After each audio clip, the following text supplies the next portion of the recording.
Hello everyone, అందరికీ first happy Vinayaka Chavithi. అయినో ఇది కొంచెం లేట్ అని, బట్ ఇట్స్ ఓకే. ఇంకా నవరాత్రులు కంప్లీట్ అవ్వలేదు కదా. అందరూ ఎలా ఉన్నారు, ఫెస్టివల్ ఎలా జరుపుకున్నారు? నేనైతే ఈసారి చాలా బాగా చేసుకున్నాను. అండ్ అందరూ వీడియోస్ చూస్తున్నారు కానీ సబ్స్క్రైబ్ చేసుకోవడం మర్చిపోతున్నారు. మీరు సబ్స్క్రైబ్ చేసుకొని సపోర్ట్ చేస్తేనే కదా నేను మంచి వీడియోస్ చేసేది.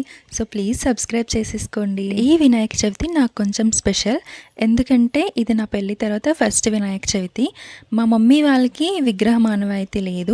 సో మేము నార్మల్గా ఈవినింగ్ వెంకన్న అడుగులు వేసుకొని కంకణాలు కట్టుకొని ఉండ్రాలు చేసి పెట్టే వాళ్ళం అంతే, విగ్రహం లేదు. సో నేను ఇక్కడ ఈసారి ఫస్ట్ టైం విగ్రహం పెట్టుకున్నాను. ఊరు వెళ్ళడం కుదరలేదు, సో అందుకే హైదరాబాద్లోనే పెట్టేసుకున్నాను విగ్రహం. ఇంతకీ మీకు వెంకన్న అడుగులు అంటే తెలుసా?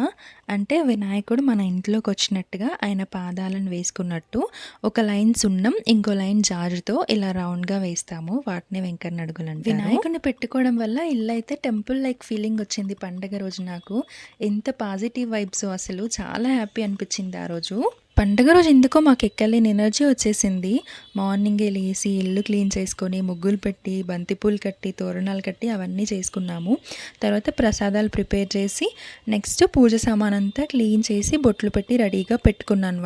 ఈవినింగ్ 4కి వెంకన్న అడుగులు వేసి పూజ స్టార్ట్ చేసామన్నమాట.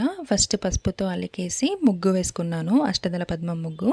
ఆ తర్వాత ఒక బ్లౌజ్ పీస్ పెట్టి పీటలు వేసుకొని మళ్ళీ ఇంకో బ్లౌజ్ పీస్ పెట్టి వాటిపైన 5 సార్లు బియ్యం పోసాను. నేను ఇది యూట్యూబ్లో చూశాను, అందరూ ఒకేసారి పోసేస్తున్నారు కానీ సరే 5 టైమ్స్ అని నేను అలా పోసాను అనమాట. ఆ తర్వాత తమలపాకు పెట్టి దానిపైన పసుపు కుంకుమ అండ్ 1 రూపీ కాయిన్ పెట్టి వినాయకుడి విగ్రహం పెట్టేసుకున్నాము. కొంచెం కన్ఫ్యూజ్ అయ్యామన్నమాట, ఇంట్లో పెద్దవాళ్ళు కూడా లేరు కాబట్టి చాలా కన్ఫ్యూజ్ అయిపోయాము. మిడిల్లో మాకు తెలియనివి అత్తమ్మకు ఫోన్ చేస్తూ అడుగుతూ చేసామన్నమాట. వినాయకుడి ముందు మంచిగా మట్టి ప్రమిదల్లో వెలిగించాను అనమాట దీపం, మట్టి ప్రమిదలు పెట్టుకున్నాను. అండ్ ఇంట్లో ఉన్న విగ్రహాన్ని కూడా పూజలో పెట్టుకున్నాను. దేవుడికి బొట్టు పెట్టి ఇంకా జంజనం వేశాను. జంజనం తర్వాత వస్త్రం వేశాను. ఆ తర్వాత ఒకటి మేము పూసలది దండ తీసుకొస్తే ఆ దండ వేసాము. ఆ తర్వాత ఇంకా పూలు వేసేసాను. అలా విగ్రహం పెట్టి పూజ చేస్తుంటే నిజంగా వినాయకుడే వచ్చి అక్కడ కూర్చున్నాడా అన్న ఫీలింగ్ వచ్చింది నాకైతే. ఎంత బాగా అనిపించిందో పూజ చేస్తున్నంతసేపు. తర్వాత ఇంకా మంచిగా నేను మధు కలిసి దీపారాధన చేసేసాము. దీపాలు వెలిగించి పూజ చేస్తున్నప్పుడు నా చిన్నప్పటి డేస్ ఎంత గుర్తొచ్చాయో అసలు. నార్మల్గా ఎవ్రీ డే అంటే వినాయకుడు 11 డేస్ పెడతారు కదా, 11 డేస్ 9 డేస్ అలా పెడతారు కదా. నేను ఎవ్రీ డే పూలు తెంపి పూలమాల కట్టి వేసి వచ్చేదాన్ని. మా ఫ్రెండ్ ఉండేది చిన్నప్పుడు మమత అని, తను నేను కలిసి ఎవ్రీడే 1 డే కూడా మిస్ అవ్వకుండా స్కూల్ 4:30కి అయిపోగానే ఫాస్ట్గా వెళ్ళి పూలు తెంపేసి, స్వస్తిక్ పూలు ఉంటాయి కదా, స్వస్తిక్ పూలు కానీ మా ఇంట్లో ఉద్దరాక్ష చెట్లు ఉండేవి, ఆ చెట్లతో కానీ మంచిగా పూలమాల కట్టి ప్రతిరోజు వేసేదాన్ని. అయితే మంచిగా నేను వచ్చేలోపు పూలు కూడా తెంపి పెట్టేది నా కోసం. నేను పూలమాల ఖచ్చితంగా దేవుడికి వేస్తానని చెప్పి నేను వచ్చేలోపే తెంపి పెట్టేది. ఇప్పుడు నేను చాలా మిస్ అవుతున్నాను నానమ్మని. వినాయకుడికి ఇష్టమైనవన్నీ అక్కడ పెట్టామన్నమాట. అంటే 21 పత్రులు ఉంటాయి కదా, అవి అంటే మాకు దొరికినన్ని తీసుకొచ్చాము, అవన్నీ పెట్టాము. సీతాఫలం, మొక్కజొన్న, ఇంకా ఓనగాయ ఇవన్నీ పెట్టాము.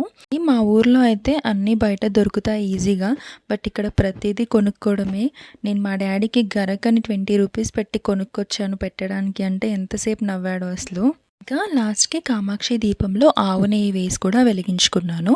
ఆ తర్వాత దేవుడికి ధూపదీప నైవేద్యాలు అంటారు కదా, దీపం పెట్టేశాము, ధూపం ఇంకా మంగళహారతి కూడా ఇచ్చేసామన్నమాట. ఒక్కసారి చూడండి ఎంత మంచి ఫీలింగ్ వస్తుందో అలా వెలుగుతుంటే దీపాలన్నీ. దేవుడి కోసం చేసిన 5 రకాల ప్రసాదాలు కూడా పెట్టేశామన్నమాట. పులిహోర, ఉండ్రాళ్ళు, కుడుములు, ఇంకా పిండి పాయసం, శనిగలు ఇవన్నీ పెట్టేసి మంచిగా మొక్కేసుకున్నాము. పెట్టేశాక మధు వినాయకుడి అష్టోత్తరాలు చదివాడు. తను చదువుతుంటే నేను వింటూ కూర్చున్నాను మంచిగా. సరే, నాకు చామంతి ఫ్లవర్ కలిపి కంకణాలు కట్టేసుకున్నాము. ఇంకా పూజ అయిపోయింది. ఏంటి గుడ్ న్యూస్ అంది చెప్పలేదు అని చూస్తున్నారా? మన ఛానల్ 1 మంత్ బ్యాక్ 500 సబ్స్క్రైబర్స్ని క్రాస్ చేసింది. ఇప్పుడు 1000 సబ్స్క్రైబర్స్కి దగ్గరగా వచ్చేసింది. అంటే ఈ రోజుతో 1000 సబ్స్క్రైబర్స్ క్రాస్ అవుతున్నాయని హోప్ఫుల్. ఇదంతా మీ సపోర్ట్ వల్లే కాబట్టి వన్స్ ఛానల్ మానిటైజ్ అయిన తర్వాత నేను గివ్ అవే ఇస్తాను. గివ్ అవేకి కండిషన్స్ ఏంటి అనేవి నేను నెక్స్ట్ వీడియోలో చేస్తాను.